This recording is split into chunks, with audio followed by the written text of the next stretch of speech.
Hi there, my name is Mike Moscolo. I teach people how to resolve conflict. I was drawn to your ad for a lot of reasons, but the most important one was that you said that you're looking for somebody to teach not sales pitches or aggressive negotiation tactics or how to close the deal or the like. You said you were interested in someone who could help your employees resolve conflicts for mutual gain. These are words that are dear to my heart. That's what I do, and I want to work with you because of it.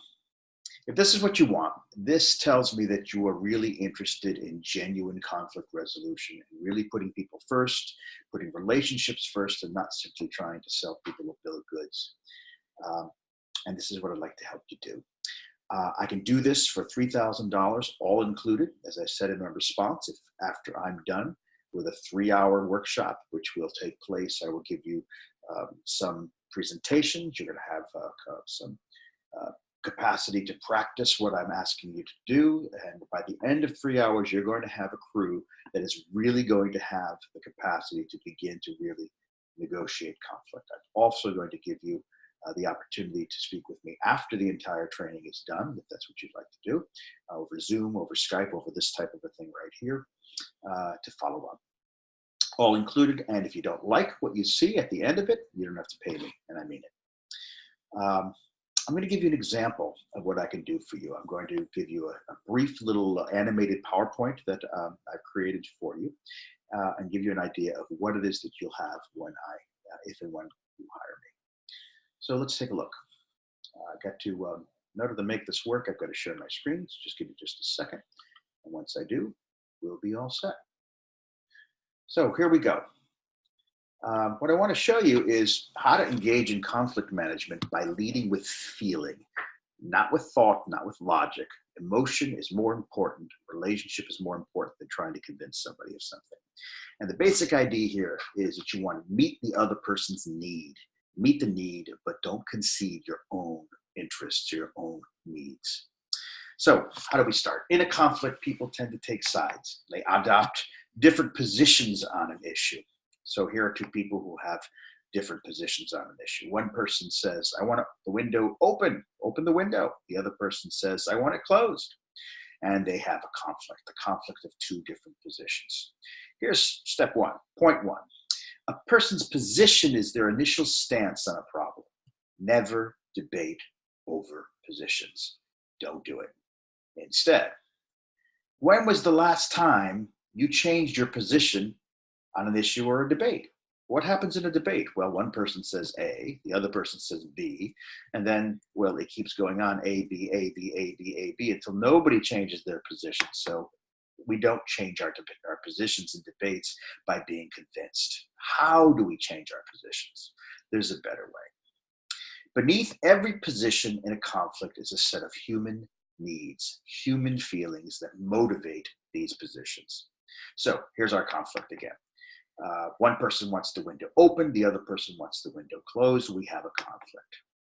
But beneath those two positions are real human feelings, needs, and values under both of them. And the trick here is to manage a conflict. You want to identify those needs and feelings, the ones that motivate the conflicting positions. So here we are. We have a conflict. Find the unmet need behind the person's position. So for this person here, perhaps the person wants the window closed because they want to avoid the draft. And the other person, find the unmet need. They want the window open because they want some fresh air. Now, if we look at this, we see that the initial positions, which are totally incompatible with each other, can't have the window open and closed at the same time. You could have it partially open and partially closed, but that's not going to make people happy. The initial conflict is over positions, but because the unmet needs are not irreconcilable. They can be fixed. Bring those needs to the surface. I want fresh air. I want to avoid the draft. Get rid of the positions because you're about to have some better positions come out of this process. Now, once you've identified each other's real needs, the unmet needs that are beneath the positions, and you've made an attempt to do that, there's a whole lot of ways I could show you how to make that happen in a respectful and compassionate way. Once you do that, you generate as many possible solutions that you can think of to meet both sets of needs at the same time. So simple, in principle anyway. One person wants fresh air. Let's come up with some possible solutions. Open the window. Well, that's not going to work. Open it halfway. That'll work a little bit, but no. Get a fan. Well, maybe that's a possibility.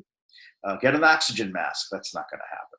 Open the door. Well, I don't see how opening the door is going to make anything better. The other person wants to avoid the draft. So I have to move my ugly face here. Close the window. That'll certainly solve the problem, but it won't solve the other person's problem. Put up a barrier. That seems a little bit unhelpful. I'll move to the next room. I'll get you an oxygen mask. None of these things are going to work. Put a fan in the doorway. We've generated a whole bunch of possible solutions. Some of them are good, some of them are bad, what have you. What are we going to do next? Create a solution that draws on these, maybe other possible solutions that meets both sets of needs. So here we go. Fresh air. Come up with a solution, drawing on what you've come up with that is going to be one that no one has thought of before. The best solutions, the ones no one has thought of before, are the ones that didn't happen at the beginning of the conflict. How about if you open the window in the adjoining room? You open the window in the adjoining room, open the door. That's something that people said before in this conflict. And what happens is that the breeze will come through. One person will get fresh air without the draft. So this is a way to create common ground. In any conflict, common ground is never found. It's created. It's got to be something it is invented. It doesn't exist beforehand. And it's done best by being compassionate and looking to meet the needs of the other person while at the same time not giving in on your own needs. That's the basic procedure, and it applies to a wide range of conflicts and relationships. My hope is that I can share this with you. If so, please contact me. I'd love to talk.